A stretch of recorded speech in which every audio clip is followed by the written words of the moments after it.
새벽 3시, 고요한 집안에서 나는 천천히 화장실로 향했습니다. 무릎이 쑤셔도 혈압이 높아도 늘 그랬듯 참으면 된다고 생각했지요. 그런데 그 순간 또 하는 소리와 함께 무릎이 꺾였습니다. 눈앞이 캄캄해지고 차가운 바닥이 온몸을 휘감았습니다. 숨을 고르려 해도 손끝 하나 힘이 들어가지 않았습니다. 그때 제 입에서 마지막으로 흘러나온 건 바로 아들의 이름이었습니다. 준호야. 의사로 성공한 아들, 세상 누구보다 자랑스러운 내 자식. 하지만 정작 가장 필요한 순간 그는 곁에 없었습니다. 아니, 내가 그에게 끝내 말을 꺼내지 못했을 뿐이겠지요. 그날 쓰러진 바닥 위에서야 저는 깨달았습니다. 가장 가까운 가족에게조차 내가 얼마나 솔직하지 못했는지를. 그리고 그 깨달음은 내 인생을 완전히 바꿔놓게 됩니다. 제 이름은 박태수입니다. 올해 75살이에요. 전라북도 고창의 작은 마을에서 혼자 살고 있어요. 이 집은 제가 40년 전에 지은 집이에요. 그때는 아내와 함께 살았고 준호도 어렸죠. 지금은 아내가 세상을 떠난 지 5년이 되어서 혼자 지내고 있어요. 매일 아침 6시면 눈이 떠져요. 오랜 습관이죠. 젊었을 때부터 일찍 일어나는 게 몸에 배었거든요. 일어나자마자 마당을 쓸고 작은 밭으로 나가요. 고추, 상추, 배추, 손바닥만 한 텃밭이지만 제 손으로 기른 채소들이에요. 무릎이 아파서 쪼그려 앉기가 힘들어졌지만 그래도 매일 나가서 물을 주고 잡초를 뽑아요. 사실 요즘 무릎이 많이 아파졌어요. 아침에 일어날 때 무릎에서 딱딱 소리가 나고 계단을 오를 때마다 찌릿한 통증이 와요. 관절염이 심해진 것 같은데 나이 들면 다들 그런 거라고 생각하며 버티고 있어요. 혈압도 요즘 좀 높은 것 같아요. 어지러울 때가 자주 있거든요.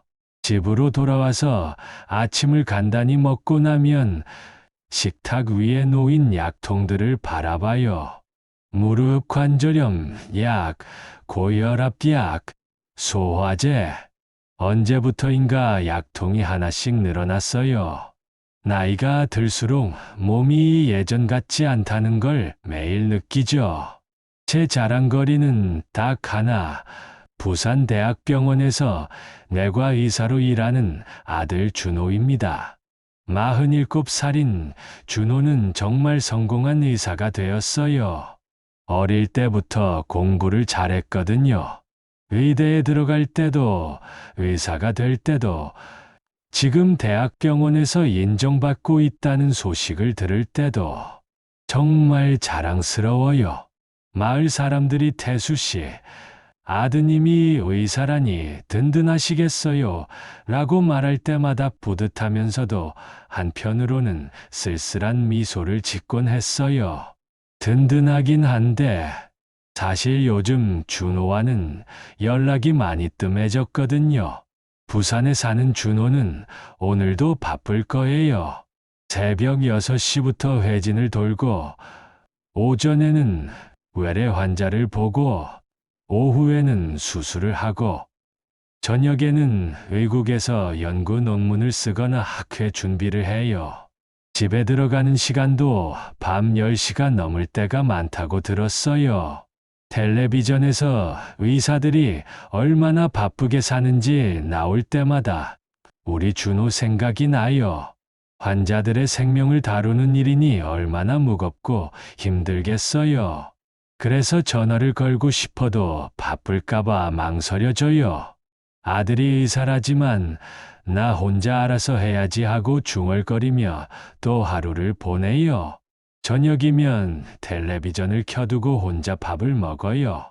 뉴스에서는 효도하는 자식들 이야기가 자주 나와요. 그럴 때마다 부러우면서도 우리 준호도 바쁘니까 어쩔 수 없다고 스스로를 위로해요. 밤이 되면 핸드폰을 들여다봐요. 준호 번호를 눌러볼까 하다가도 이 시간에 바쁠 텐데 하며 다시 내려놓곤 해요. 그렇게 하루가 지나고 또 하루가 지나요. 오늘 아침도 평소와 같았어요. 밭에서 돌아와 점심을 먹고 나니 오후 2시쯤 되었어요. 이 시간이면 준호가 외래 진료를 마쳤을 시간이에요. 혹시나 해서 전화를 걸어봤어요. 핸드폰을 손에 들고 준호 번호를 눌렀어요. 두루루루. 연결음이 길게 울려요. 1번, 2번, 3번, 5번째 연결음이 지나가도 준호는 전화를 받지 않았어요. 아마 환자를 보고 있거나 수술 준비를 하고 있을 거예요. 끊고 나서 1시간 후에 다시 걸어봤어요. 이번에도 마찬가지였어요.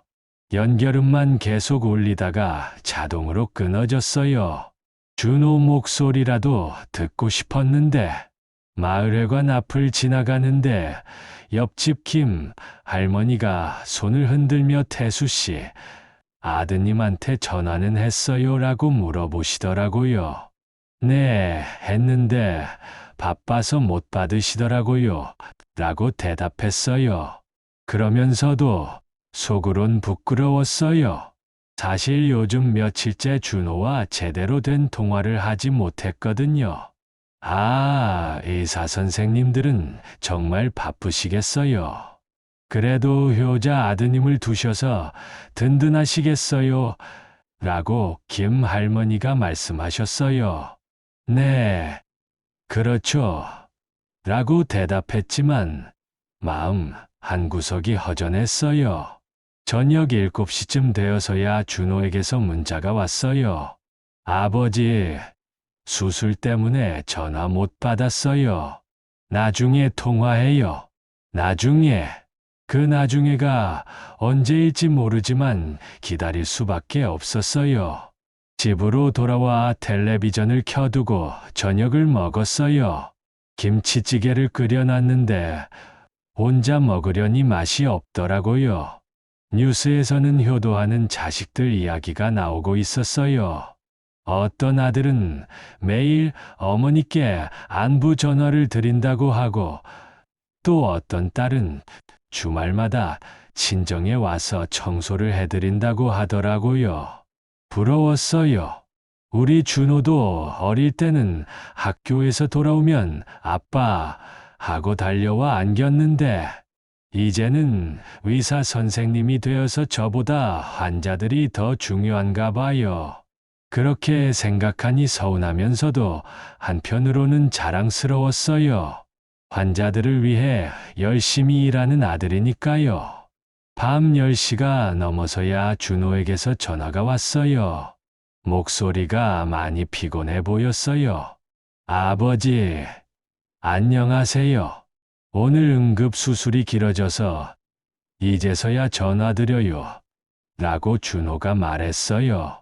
괜찮다. 아들, 바쁜 거 아는데 뭐. 몸 조심해라 라고 짧게 대답했어요. 사실 무릎이 많이 아팠고 혈압약이 떨어져 가고 있었지만 말하지 못했어요. 바쁜 아들한테 걱정을 끼치고 싶지 않았거든요. 아버지도 건강 조심하세요. 날씨가 추워지니까 감기 조심하시고 라고 준호가 말했지만 목소리에 피로가 역력했어요. 그래, 알겠다. 너무 무리하지 말아라고 말하고 전화를 끊었어요. 통화 시간이 3분도 안 되었어요. 예전에는 1시간씩 이야기하곤 했는데 전화를 끊고 나서 한참을 그 자리에 앉아 있었어요. 준호 목소리를 들으니 좋았지만 동시에 더 쓸쓸해졌어요. 바쁜 아들에게 짐이 되고 싶지 않다는 생각과 그래도 가끔은 긴 대화를 나누고 싶다는 마음 사이에서 갈등했어요. 추석이 일주일 앞으로 다가왔어요. 마을 곳곳에서는 명절 준비하는 소리가 들렸어요. 어느 집은 송편을 빚는다고 분주하고 어느 집은 차례상 음식을 미리 준비한다고 바빠 보였어요. 마을회관에서 어르신들이 모여 이야기를 나누고 계셨어요. 저도 산책 삼아 들렀는데 모두 추석 이야기뿐이더라고요. 최할아버지가 우리 큰아들이 서울에서 내려온다고 하니 손주들까지 5명이나 와라고 자랑하시더라고요. 옆에 앉은 박 할머니도 며느리가 송편을 500개나 빚어온다고 하니 냉동고가 터질 것 같아 라고 웃으며 말씀하셨어요. 그러다가 누군가 태수 씨는 어떠세요? 아드님이 의사시니까 추석에 큰 선물 받으시겠어요? 라고 물어봤어요. 아, 우리 준호는 해외 학회가 있어서 이번 추석엔 못 온다고 하네요. 라고 대답했어요. 거짓말은 아니었어요. 정말 준호는 미국에서 열리는 국제의학학회에 참석한다고 했거든요. 연구 발표도 해야 한다고 했고요. 어머, 그래도 의사 선생님이시니까 나중에 더 큰 효도를 받으실 거예요라고 김 할머니가 위로해 주셨어요. 네, 그렇겠죠. 라고 대답했지만 마음속으로는 그냥 얼굴이나 한번 보고 싶다는 생각뿐이었어요. 집으로 돌아와서 냉장고를 열어봤어요. 김치와 반찬 몇 개만 덩그러니 있었어요. 명절 음식을 해볼까 했지만 혼자 먹을 건데 뭘 그렇게 많이 하나 싶어서 포기했어요. 그래도 명절이니까 조금이라도 차려보자 싶어서 전을 몇 개 부쳤어요. 호박전, 동태전, 아내가 살아있을 때 자주 해주던 것들이에요. 부치면서 아내 생각이 많이 났어요. 아내가 있었다면 준호가 못 와도 둘이서라도 명절을 보낼 수 있었을 텐데. 저녁 시간이 되어서 준호에게 전화를 걸어봤어요. 하지만 시차 때문에 미국은 아직 오전이었고 아마 학회장에 있을 거라는 생각에 그냥 문자만 보냈어요. 추석 잘 보내라. 몸 조심해. 밤이 되어서야 준호에게서 답장이 왔어요. 아버지도 추석 잘 보내세요. 죄송해요. 그리고 곧이어 계좌 이체 문자가 왔어요. 아버지, 추석 용돈입니다. 건강하세요. 돈은 고마웠어요. 하지만 솔직히 말하면 돈보다는 그냥 같이 밥 한 끼 먹고 싶었을 뿐이에요. 얼굴이나 한번 보고 요즘 어떻게 지내는지 이야기나 들어보고 싶었어요. 텔레비전을 켜니 명절 특집 프로그램들이 나오고 있었어요. 가족들이 모여 웃으며 식사하는 장면, 손주들이 할아버지, 할머니께 세배하는 장면. 보기 좋았지만 한편으로는 더 쓸쓸했어요. 그날 밤 잠이 오지 않아서 마당에 나가 하늘을 올려다봤어요. 달이 유독 밝았어요. 아내한테 중얼거렸어요. 여보, 우리 준호 잘 되긴 했는데 너무 바빠서 얼굴 보기가 힘들어. 이게 다 성공한 거겠지? 그런데 왜 이렇게 허전할까? 바람이 불어와서 집 안으로 들어왔어요. 내일은 추석이지만 평소와 다를 게 없는 하루가 될 것 같았어요. 추석이 지나고 며칠 뒤부터 몸의 이상 신호가 더 뚜렷해졌어요. 아침에 일어날 때 무릎이 뻣뻣해서 한참 동안 움직이지 못했어요. 무릎에서 나는 딱딱 소리도 더 커졌고 계단을 오를 때마다 찌릿한 통증이 허벅지까지 올라왔어요. 바치를 하다가도 중간중간 쉬어야 했어요. 쪼그려 앉아 있다가 일어날 때 무릎이 아파서 옆에 놓인 호미에 의지해서야 겨우 일어설 수 있었어요. 이웃 최 아주머니가 지나가다가 태수 아버지, 많이 아파 보이는데 병원 가보셔야겠어요. 라고 걱정해 주셨어요. 괜찮습니다. 나이 들면 다들 그런 거 아니겠어요? 라고 대답했지만 사실 걱정이 되었어요. 예전보다 통증이 훨씬 심해졌거든요. 더 큰 문제는 혈압약이 떨어져 간다는 거였어요. 약통을 확인해 보니 이틀치밖에 남지 않았어요. 읍내 병원에 가야 하는데 무릎이 아파서 걱정이었어요. 예전에는 걸어서 버스 정류장까지 갈 수 있었는데 이제는 지팡이 없이는 힘들어졌거든요. 마지막 혈압약을 먹으면서 더 이상 미룰 수 없다고 생각했어요. 지팡이를 짚고 천천히 버스 정류장까지 걸어갔어요. 평소에 10분이면 갈 수 있는 거리인데 30분이나 걸렸어요. 중간중간 쉬어가며 겨우 도착했어요. 버스를 기다리는 동안에도 무릎이 계속 욱신거렸어요. 어떤 할아버지가 옆에 와서 많이 아프신가 봐요. 라고 말을 걸어주셨어요. 무릎이 좀 그렇네요. 라고 대답했는데 그분이 저도 관절염 때문에 고생해요. 병원에서 약 받아가며 버티고 있어요. 라고 하시더라고요. 버스가 와서 올라탔는데 기사님이 어르신 많이 아프신가 봐요. 병원 가세요. 라고 걱정스럽게 물어보셨어요. 네, 읍내 병원에 약 받으러 가요. 라고 대답했어요. 읍내까지 가는 20분 동안 창밖 풍경을 보며 생각했어요. 준호한테 말해야 하나? 하지만 준호는 매일 더 심각한 환자들을 돌보고 있는데 제 무릎 아픈 이야기를 어떻게 꺼내야 할지 모르겠더라고요. 읍내 병원에 도착해서 진료를 받았어요. 의사 선생님이 무릎을 만져보시더니 관절염이 많이 진행되었네요. 큰 병원에서 정밀 검사를 받아보시는 게 좋겠어요. 라고 하셨어요. 혈압도 좀 높아졌다면서 약을 바꿔주셨고요.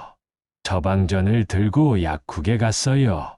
약사님이 혈압약하고 관절염 약 꼬박깨박 드세요. 그리고 아드님이 의사시라면서요. 한번 상담받아 보세요. 라고 말씀하시더라고요. 네, 그런데 워낙 바빠서. 라고 대답했어요. 약사님이 아무리 바빠도 아버지 일인데 시간 내실 거예요. 라고 하셨지만 저는 확신이 없었어요. 집으로 돌아오는 길에 버스에서 핸드폰을 꺼냈어요. 준호에게 전화를 걸어볼까 했지만 이 시간이면 오후 진료 중일 거라는 생각에 다시 넣었어요. 문자라도 보낼까 했지만 뭐라고 써야 할지 모르겠더라고요. 아들아, 아빠 무릎이 많이 아프다라고 쓰고 지우기를 몇 번 반복했어요. 결국 아무것도 보내지 못하고 핸드폰을 꺼버렸어요.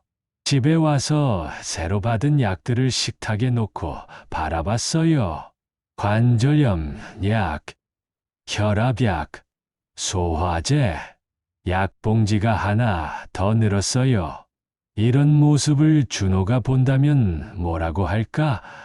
걱정할까? 아니면 당연하다고 생각할까? 저녁을 먹고 파스를 무릎에 붙이면서 생각했어요. 이 정도 아픈 건 참을 만하지. 준호한테 걱정 끼치지 말자. 나 혼자 감당할 수 있어. 그렇게 스스로를 달랬어요. 하지만 밤에 누우면서 무릎 통증 때문에 잠이 오지 않을 때는 정말 막막했어요. 혹시 이 통증이 더 심해지면 어떡하지? 걸을 수도 없게 되면 그때는 어쩔 수 없이 준호한테 말해야 하나. 그런 생각들이 꼬리에 꼬리를 물고 이어졌어요. 새벽이 되어서야 겨우 잠이 들었어요. 그 일이 일어나기 며칠 전부터 몸 상태가 더 나빠졌어요. 무릎 통증은 물론이고 어지러움이 심해졌어요. 혈압이 많이 오른 것 같았어요. 새로 받은 혈압약을 먹고 있는데도 별로 나아지는 것 같지 않았어요. 그날 밤은 유독 잠이 오지 않았어요. 무릎이 쿡쿡 쑤시고 머리도 어지럽고 뒤척이다가 겨우 새벽 3시경에 잠이 들었어요. 그런데 2시간도 안 되어서 화장실이 급해서 깼어요. 평소보다 어지러움이 심했어요. 침대에서 일어나자마자 앞이 캄캄해지면서 균형을 잡기 힘들었어요. 벽을 짚고 천천히 걸어서 화장실로 가려고 했어요. 그런데 거실을 지나가다가 갑자기 무릎에서 뚝 하는 소리가 났어요. 그와 동시에 무릎에 힘이 완전히 빠지면서 바닥에 주저앉았어요. 일어나려고 해도 어지러움과 함께 온몸에 힘이 없었어요. 그 순간 의식이 흐려지기 시작했어요. 마지막으로 기억나는 건 바닥의 차가운 느낌과 준호야 하고 아들 이름을 부른 것이었어요. 얼마나 지났는지 모르겠지만 누군가 제 이름을 부르는 소리에 정신이 들었어요. 희미하게 들리는 목소리. 옆집 최 아주머니 목소리였어요. 태수 아버지, 정신 차리세요. 라고 다급하게 부르는 소리가 들렸어요. 눈을 뜨려고 하는데 너무 무거웠어요. 겨우 눈을 뜨니 최 아주머니가 걱정스러운 표정으로 저를 보고 계셨어요. 아버지, 괜찮으세요? 119 불렀어요. 곧 올 거예요. 라고 말씀하시더라고요. 그제서야 정신이 조금 들었어요.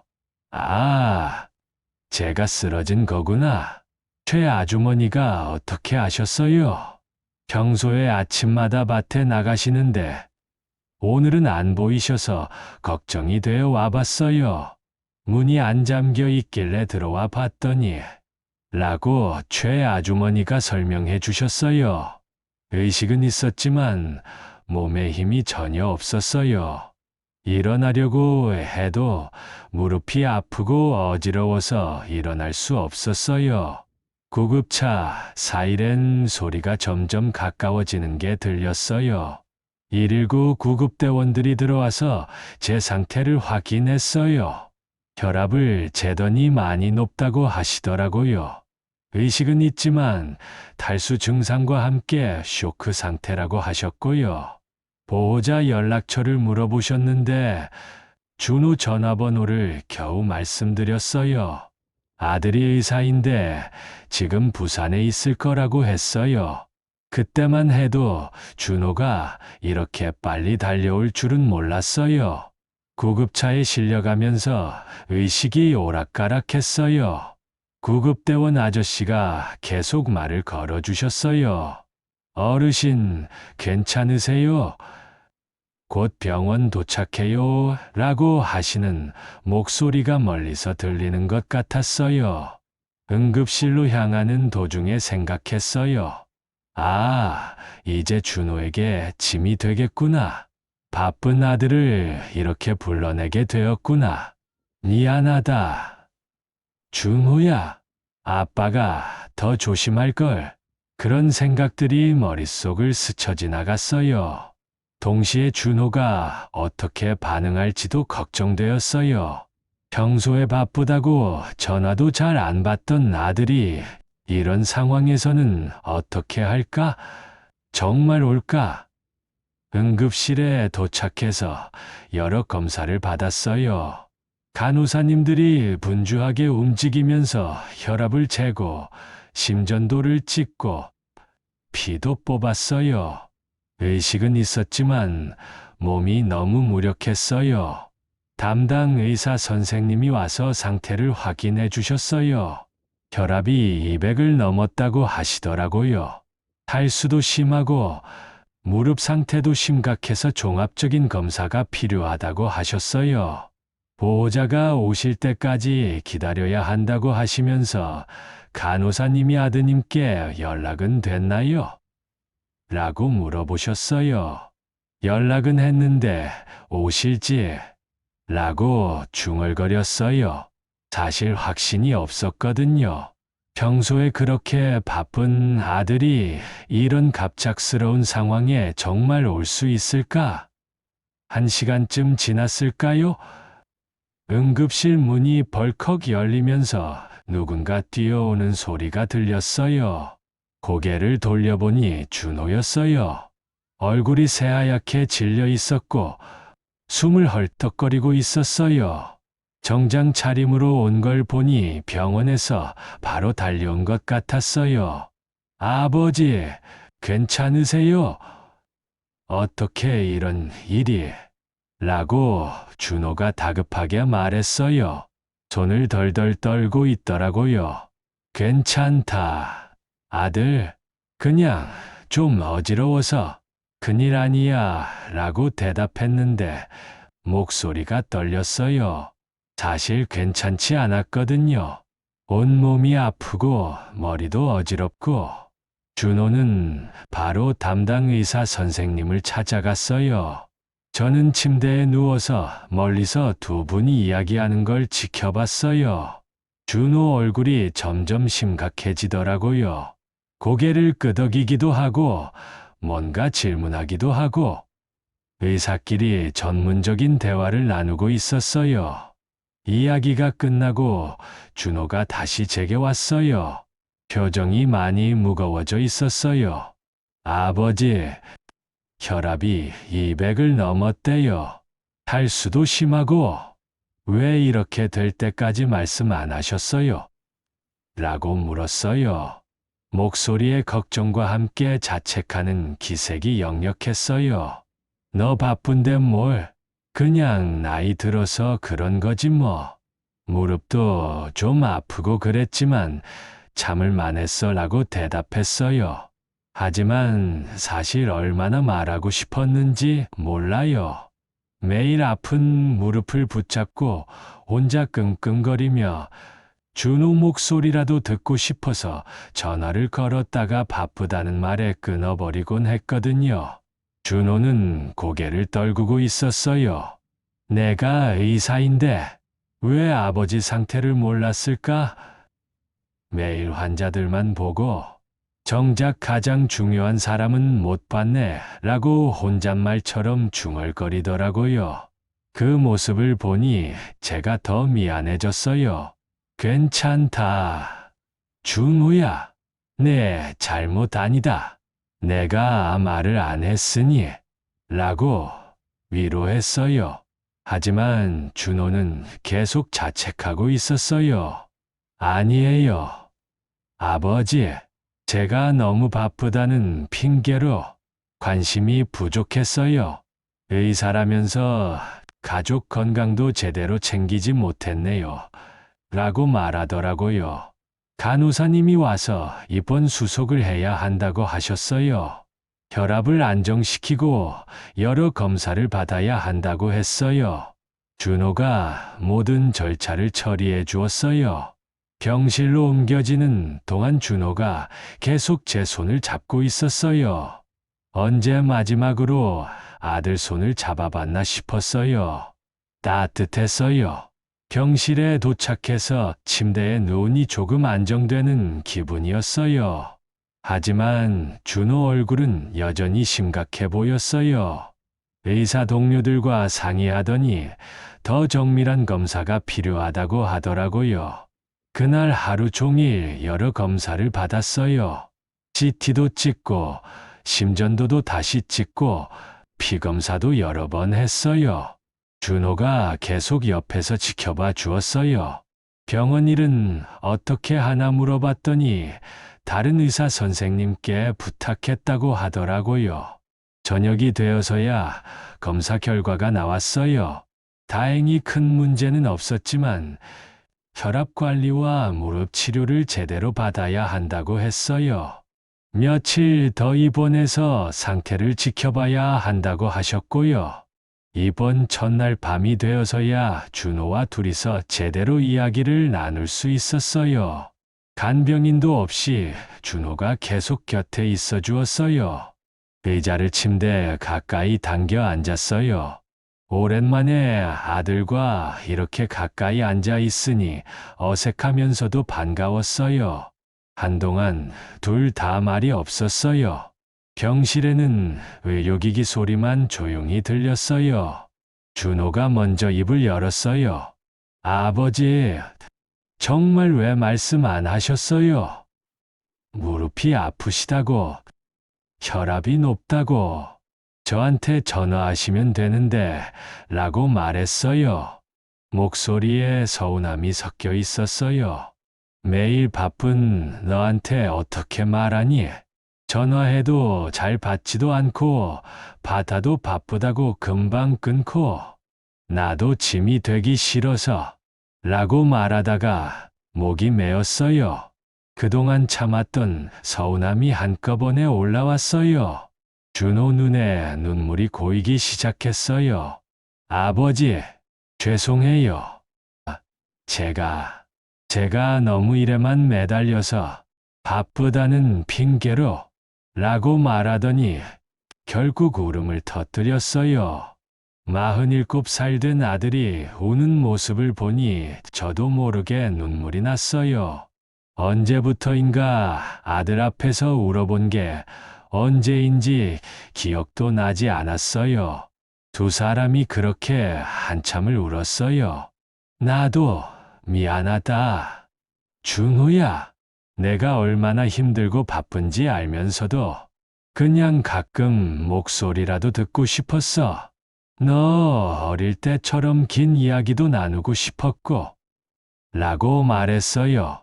아버지, 앞으로는 제가 자주 연락드릴게요. 아니, 매일 연락드릴게요. 이렇게 큰일 날 뻔했잖아요. 라고 준호가 제 손을 꼭 잡으며 말했어요. 아들 손이 따뜻했어요. 그때 준호가 고백했어요. 사실 저도 아버지가 그리웠어요. 너무 바쁘다 보니까 잊고 살았는데 오늘 응급실에서 아버지를 봤을 때 정말 무서웠어요. 혹시 늦었으면 어쩔 뻔했나 싶어서 라고 말하며 또 눈물을 흘렸어요. 그동안 서로에 대한 그리움을 숨기고 살았던 거였어요. 준호는 바쁘다는 이유로, 저는 방해하기 싫다는 이유로. 하지만 마음속으로는 서로를 많이 생각하고 있었던 거죠. 준호야, 너무 자책하지 마라. 아빠도 이해해. 의사가 얼마나 힘든 일인지, 환자들이 너를 얼마나 필요로 하는지, 라고 말했어요. 하지만 아버지가 가장 중요해요. 아무리 많은 환자를 살려도 아버지를 잃으면 의미가 없어요. 라고 준호가 진심으로 말했어요. 그 말을 듣고 마음이 정말 따뜻해졌어요. 그날 밤 오랜만에 마음이 편안했어요. 아들과 진솔한 대화를 나눈 게 언제인지 기억도 나지 않을 정도로 오래되었는데 이렇게 마음을 터놓고 이야기하니 좋았어요. 준호가 병원 의자에서 자겠다고 했어요. 집에 가서 자라고 했더니 아버지 곁에 있고 싶다고 하더라고요. 결국 간이 침대를 가져다 놓고 병실에서 같이 잤어요. 오랜만에 아들과 같은 공간에서 잠을 자니 마음이 정말 평온했어요. 준호가 코 고는 소리를 들으며 잠이 들었어요. 어릴 때 준호와 같이 낮잠을 자던 기억이 났어요. 며칠 입원한 후 퇴원하는 날, 준호가 며칠 더 시골집에 머물겠다고 했어요. 병원 일정을 조정해서 일주일 정도 시간을 냈다고 하더라고요. 처음에는 괜찮다. 너 바쁜데 그러지 말아라고 말렸어요. 하지만 준호가 고집을 부렸어요. 아버지가 완전히 회복될 때까지 곁에 있고 싶다고, 그동안 못했던 것들을 조금이라도 해드리고 싶다고 하더라고요. 집에 도착해서 준호가 먼저 한 일은 냉장고를 확인하는 것이었어요. 문을 열어보더니 깜짝 놀라더라고요. 정말 먹을 게 거의 없었거든요. 김치 하나, 계란 몇 개, 그리고 며칠 된 반찬 하나가 전부였어요. 아버지, 평소에 정말 이것만 드세요? 라고 준호가 걱정스럽게 물었어요. 적당히 밥 해 먹고 가끔 라면도 끓여 먹고 혼자 먹는 건데 뭘 그렇게 많이 해라고 대답했더니 준호가 한숨을 깊게 쉬더라고요. 아버지, 이러시면 안 돼요. 제대로 드셔야죠. 라고 말하며 바로 외투를 입더라고요. 어디 가냐고 물었더니 장 보러 간다고 하더라고요. 그날 준호가 읍내 대형마트까지 가서 장을 한가득 봐왔어요.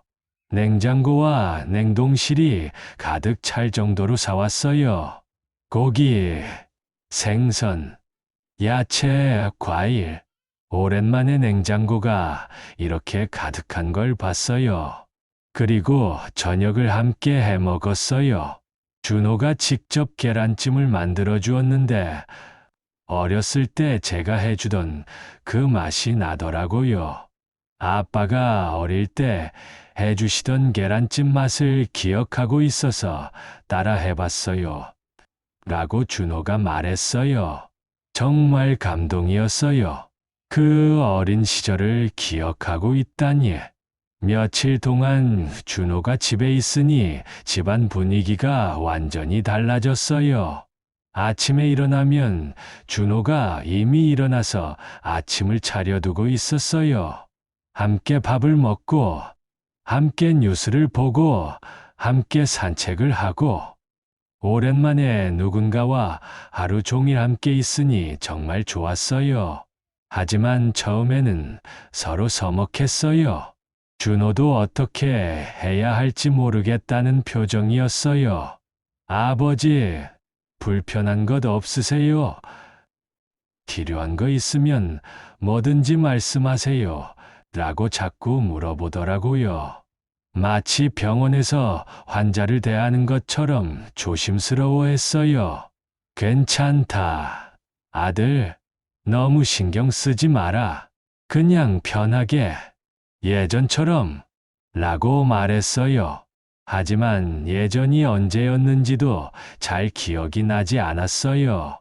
언제부터 이렇게 어색해진 걸까요? 준호도 비슷한 생각이었나 봐요. 아버지, 저희 언제부터 이렇게 어색해졌을까요?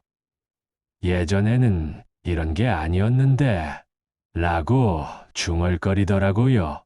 그래도 며칠 지나니 조금씩 자연스러워졌어요. 준호가 제 혈압을 재주고 무릎 상태를 확인해주고 의사로서의 조언도 해주면서 동시에 아들로서 걱정도 해주었어요. 어느 날 저녁 준호가 말했어요.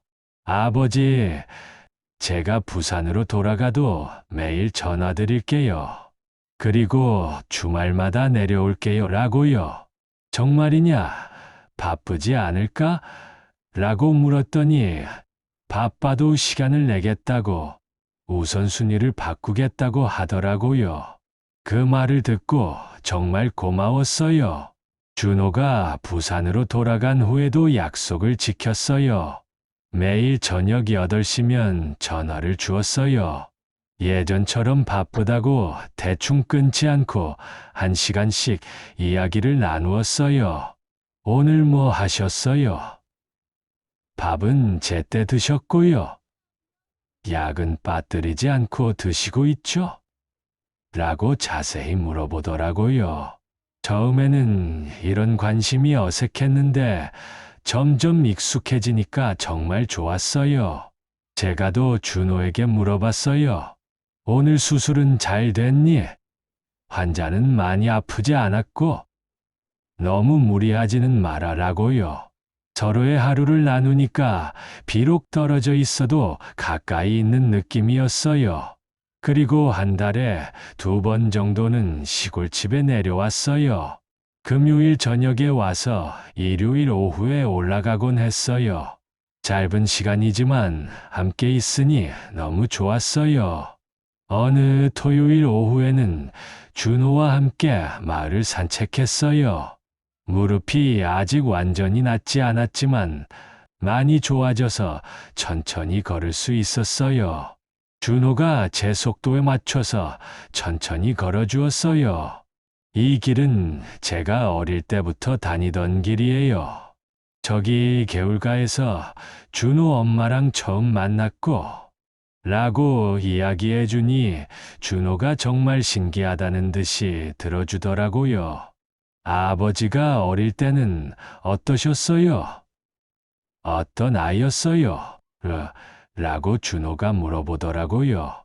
오랜만에 어린 시절 이야기를 해줬어요. 가난했지만 행복했던 시절, 준호 할아버지가 얼마나 엄하셨는지, 공부하라고 얼마나 다그치셨는지, 준호가 그때 생활이 많이 힘드셨겠어요. 라고 말하더라고요. 힘들었지만 그래도 재밌었어. 친구들과 개울에서 놀고 산에 가서 밤을 줍고. 요즘 아이들은 그런 걸 못 해봐서 안타까워라고 했어요. 밭으로도 갔어요.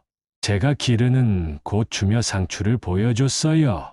준호가 정말 신기하다는 듯이 보더라고요. 이 고추는 언제 심은 거예요? 어떻게 기르는 거예요?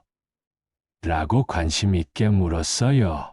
그래서 어떤 채소를 언제 심고, 어떻게 관리하고, 언제 거두는지 자세히 설명해 줬어요. 준호가 정말 대단하시네요. 저는 이런 건 전혀 몰랐어요. 라고 감탄하면서 고추 따는 것도 도와주었어요. 어릴 때는 농사일에 관심도 없던 아이가 이제는 이렇게 관심을 갖고 도와주니 신기했어요. 읍내 병원에 갈 때도 준호가 함께 가주었어요. 담당 의사 선생님과 전문적인 이야기를 나누더니 제 치료 계획을 더 자세히 세워주시더라고요. 혈압약도 바꿔주시고 무릎 물리치료도 받게 해주셨어요. 의사 선생님이 아드님이 의사시니까 정말 든든하시겠어요. 이렇게 자주 와서 챙겨주시고 라고 말씀하시더라고요. 준호가 부끄러워하면서도 뿌듯해하는 표정이었어요. 마을 사람들도 변화를 느끼시는 것 같았어요. 최 아주머니는 태수 씨, 요즘 정말 좋아 보여요. 아드님이 자주 오시니까 얼굴에 생기가 도네요. 라고 말씀하셨어요. 김 할아버지는 부럽다. 우리 아들도 좀 배워야 하는데 바쁘다고 1년에 한 번 오기도 힘들어해라고 부러워하시더라고요. 정말 그런 것 같았어요. 거울을 보니 예전보다 표정이 많이 밝아진 것 같았어요. 혼자 있어도 외롭지 않았어요. 언제든지 준호에게 연락할 수 있다는 것만으로도 든든했거든요. 여름이 지나고 가을이 왔어요. 준호가 와서 함께 마당에 앉아 차를 마시고 있었어요. 감나무에 감이 주렁주렁 달려 있었어요. 선선한 바람이 불면서 정말 평화로운 오후였어요. 아버지, 요즘 어떠세요? 많이 좋아지신 것 같아요. 라고 준호가 말했어요. 그래, 많이 좋아졌어. 무릎도 덜 아프고 혈압도 안정되고 무엇보다 내가 자주 와주니까 마음이 편해졌어. 라고 대답했어요. 그러다가 문득 하고 싶은 말이 있었어요. 그동안 품고 있던 진심을 표현하고 싶었어요. 준호야. 라고 불렀어요. 네, 아버지. 이 순간이 꿈만 같다. 내가 자주 와주고 매일 전화해주고 집이 정말 따뜻해졌어. 예전에는 혼자 있으니까 정말 쓸쓸했거든. 텔레비전 소리만 집 안에 울리고 라고 솔직하게 말했어요. 준호가 고개를 끄덕이며 저도 마찬가지예요. 아버지, 그동안 성공이 뭐가 중요한지 모르고 살았어요. 아버지랑 함께하는 게 더 소중한 건데 라고 말했어요. 정말이니? 바쁜 일들 때문에 힘들지 않고? 라고 물었어요. 정말이에요. 제가 아무리 바빠도 가족보다 중요한 건 없다는 걸 이제야 깨달았어요. 사실 병원에서도 환자분들께 자주 말해드려요. 가족과 함께하는 시간이 최고의 보약이라고요. 라고 준호가 진심으로 말했어요. 그 말을 듣고 정말 뿌듯했어요. 제 아들이 환자들에게도 가족의 소중함을 전하고 있다니. 너도 참 많이 변했구나. 예전에는 일에만 매달렸는데 라고 말했더니 준호가 웃으며 아버지한테 배운 거예요라고 하더라고요. 그날 저녁 준호가 특별한 제안을 했어요. 아버지, 내년에 같이 여행 가면 어떨까요? 제주도든 부산이든. 아버지가 가고 싶은 곳으로라고 말이에요. 정말? 너 바쁠 텐데. 라고 했더니 시간을 내겠다고 아버지와의 시간이 더 소중하다고 하더라고요. 그날 밤 오랜만에 정말 깊이 잤어요. 마음이 너무 평안했거든요. 아들과 마음이 진심으로 연결된 기분이었어요. 더 이상 혼자라는 느낌이 들지 않았어요. 며칠 후 준호가 부산으로 올라간 후에도 매일 연락을 주고받았어요. 사진도 보내고 안부도 묻고 예전과는 완전히 달랐어요. 어느 날은 밭에서 단고추 사진을 보냈더니 준호가 정말 싱싱해 보여요. 나중에 가져다가 고추장 담가 드릴게요. 라고 답장을 보내더라고요. 며느리가 고추장 담그는 법을 배웠다나요? 또 어느 날은 준호가 병원에서 찍은 사진을 보내왔어요. 동료 의사들과 함께 찍은 사진이었는데 아버지께 자랑하고 싶어서 보내드려요. 라고 하더라고요. 이제는 제가 아플 때도 바로 말할 수 있었어요. 무릎이 좀 아프다, 혈압이 좀 높은 것 같다 하면 준호가 즉시 조치를 취해 주었어요. 병원에 가보라고 하거나 약을 바꿔보라고 하거나 그렇게 또 몇 달이 지났어요. 겨울이 왔지만 마음은 따뜻했어요. 준호가 더 자주 내려온다고 했거든요. 겨울에는 병원 일이 조금 덜 바쁘다나요? 그로부터 1년이 지났습니다. 저는 준호와 며느리 정희애 그리고 손주 민서와 함께 마을 잔치에 와 있어요. 마을에서 열리는 추수감사 잔치예요. 예전에는 혼자 와서 구석에 앉아 다른 가족들을 부러워하며 지켜보기만 했는데 이제는 저희 가족들과 함께 앉아 있으니 얼마나 좋은지 몰라요. 6살 민서가 할아버지라고 부르며 제게 달려오네요. 무릎에 앉혀두고 옛날 이야기를 들려주니 정말 행복해요. 호랑이가 나오는 이야기를 해달라고 조르는 민서를 보니 어린 시절 준호가 생각나요. 준호도 옆에서 웃으며 지켜보고 있어요. 아버지가 이야기를 정말 재밌게 해주시네요. 저도 어릴 때 이런 이야기 많이 들었는데 라고 말하며 추억에 잠기더라고요. 며느리 정희도 어머니가 안 계신 제가 외로울까봐 늘 신경 써줘요. 아버님, 김치 떨어지면 말씀하세요. 제가 담가다 드릴게요. 라고 자주 말해줘요. 며느리까지 이렇게 잘 만나서 정말 복이 많아요. 마을 사람들이 태수 씨, 정말 행복해 보이세요. 가족들이 자주 와주시니까 얼굴이 완전히 달라지셨네요. 라고 말씀해 주세요. 맞아요. 정말 달라졌어요. 예전의 외로움은 온데간데 없이 사라졌거든요. 며칠 전에는 정말 감동적인 일이 있었어요. 준호가 병원에서 있었던 일을 이야기해 주었는데, 한 환자분의 가족에게 이런 말을 했다고 하더라고요. 아무리 바쁘셔도 가족과 함께하는 시간을 꼭 만드세요. 그게 최고의 보약입니다. 저도 그걸 늦게 깨달아서 아버지께 많은 서운함을 드렸거든요. 라고 말했다더라고요. 그러면서 저를 보며 미소를 지었어요. 아버지한테 배운 거예요.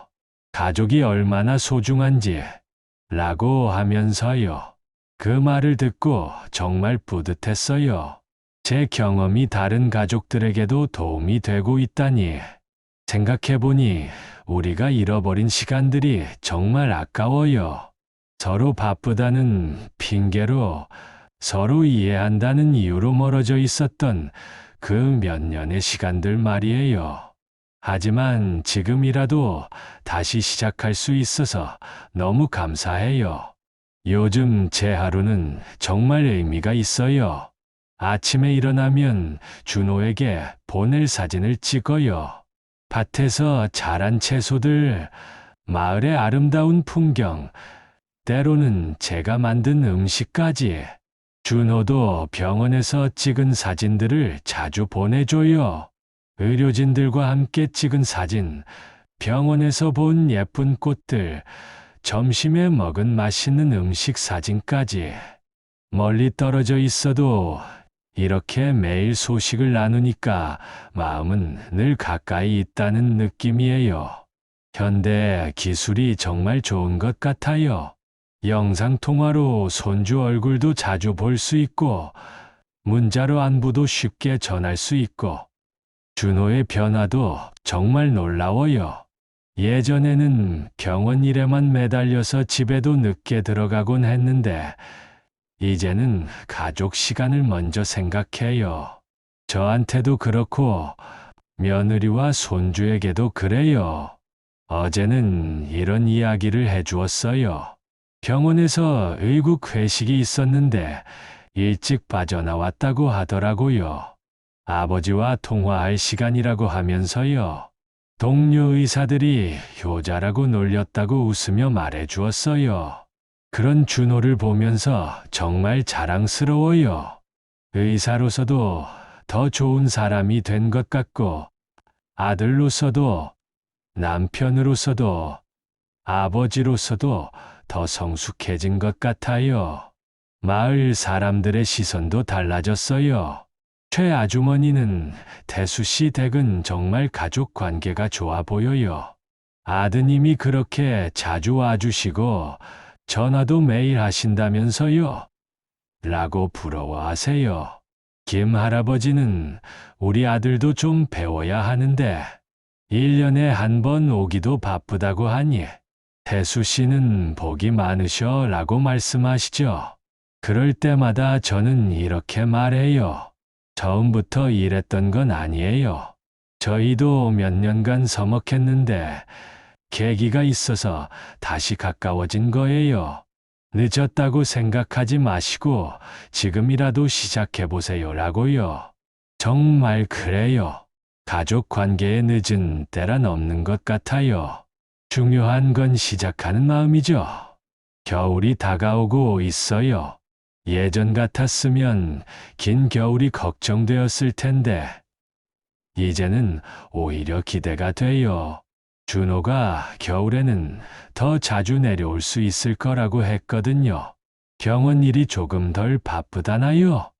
함께 난로 앞에 앉아 옛날 이야기도 하고, 손주들과 겨울놀이도 하고, 벌써부터 즐거워요. 며느리가 겨울 김치도 함께 담그자고 하더라고요. 손주와 함께 눈사람도 만들고 싶어요. 어제 준호가 또 이런 말을 했어요.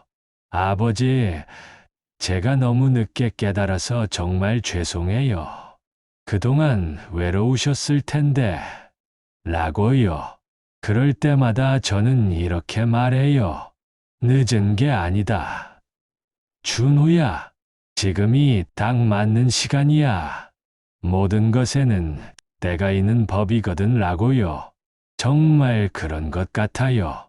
준호가 의사로서 자리를 잡고 저도 나이가 들어 건강이 걱정되기 시작한 지금이야말로 우리가 진정으로 서로를 필요로 하는 때인 것 같아요.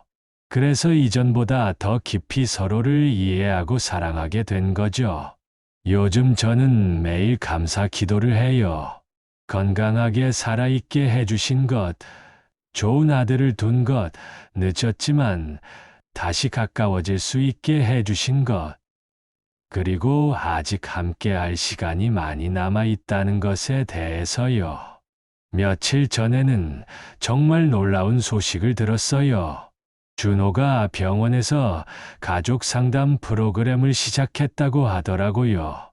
바쁜 현대인들이 가족과의 시간을 어떻게 만들어갈 수 있는지, 어떻게 소통할 수 있는지에 대한 강의를 한다는 거예요.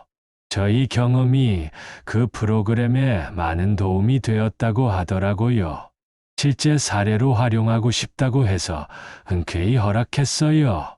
저희 이야기가 다른 가족들에게도 도움이 된다면 얼마나 좋은 일이겠어요. 하루하루가 정말 소중해요. 내일 또 준호에게서 전화가 올 거예요. 그리고 이번 주말에는 또 만날 거고요. 이제는 그런 일상이 당연하지 않다는 걸 알아요. 매 순간이 선물 같아요. 가끔 혼자 앉아서 지난 시간들을 되돌아봐요. 서로 바쁘다는 핑계로 멀어져 있던 시간들, 외로웠던 밤들, 전화를 걸고 싶어도 망설였던 순간들. 모든 게 지나간 일이지만 그 시간들이 있었기에 지금의 소중함을 더 깊이 느낄 수 있는 것 같아요. 아픔도 때로는 필요한 것 같아요. 제가 쓰러지는 일이 없었다면 아직도 서로 바쁘다는 핑계로 멀어져 있었을지도 모르거든요.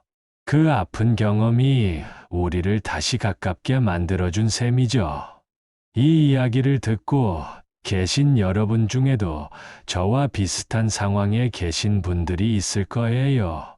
바쁜 자녀들 때문에 외로우신 부모님들, 또는 바빠서 부모님께 연락드리지 못하고 있는 자녀분들, 제가 정말 간절히 드리고 싶은 말씀은 이거예요. 늦었다고 생각하지 마세요. 지금이라도 시작하면 돼요. 거창한 것부터 시작할 필요도 없어요. 작은 것부터 시작하세요. 짧은 전화 한 통, 간단한 문자 메시지, 안부를 묻는 작은 관심. 그런 작은 것들이 모여서 큰 변화를 만들어낼 거예요. 저와 준호처럼 말이에요. 우리도 하루아침에 이렇게 된 게 아니에요. 서툰 시작부터 천천히 조금씩 마음을 열어가며 지금에 이르렀거든요. 처음에는 서로 어색했고 뭘 말해야 할지도 몰랐어요. 하지만 포기하지 않고 계속 노력했더니 이렇게 좋은 관계가 되었어요. 특히 바쁜 자녀분들께 말씀드리고 싶어요. 아무리 바빠도 부모님은 여러분을 기다리고 계세요. 성공도 중요하고 일도 중요하지만 부모님과 함께 할 수 있는 시간은 한정되어 있어요. 그 시간을 놓치면 정말 후회하게 될 거예요. 그리고 외로우신 부모님들께도 말씀드려요. 자녀들이 바쁘다고 해서 포기하지 마세요. 짐이 될까봐 걱정하지 마시고, 아플 때는 아프다고, 외로울 때는 외롭다고 솔직하게 표현하세요. 자녀들도 부모님이 필요해요. 다만 어떻게 표현해야 할지 모를 뿐이에요. 해가 저물어 가네요. 곧 준호에게서 전화가 올 시간이에요. 오늘은 또 어떤 이야기를 들려줄까요? 병원에서 있었던 일, 손주 자랑, 며느리가 해준 맛있는 음식 이야기. 무엇이든 좋아요. 아들의 목소리를 듣는 것만으로도 하루가 완벽하게 마무리되거든요. 준호야, 정말 고맙다. 늦었지만 내 곁으로 다시 돌아와줘서, 그리고 이제는 매일 함께 해줘서, 아빠가 이렇게 행복할 줄 몰랐어. 여러분도 오늘 사랑하는 가족에게 안부 인사 한번 해보세요. 바쁘다는 이유로, 뻔하다는 이유로 미루지 마시고요. 가족이란 결국 그런 작은 관심들이 쌓여서 만들어지는 거니까요.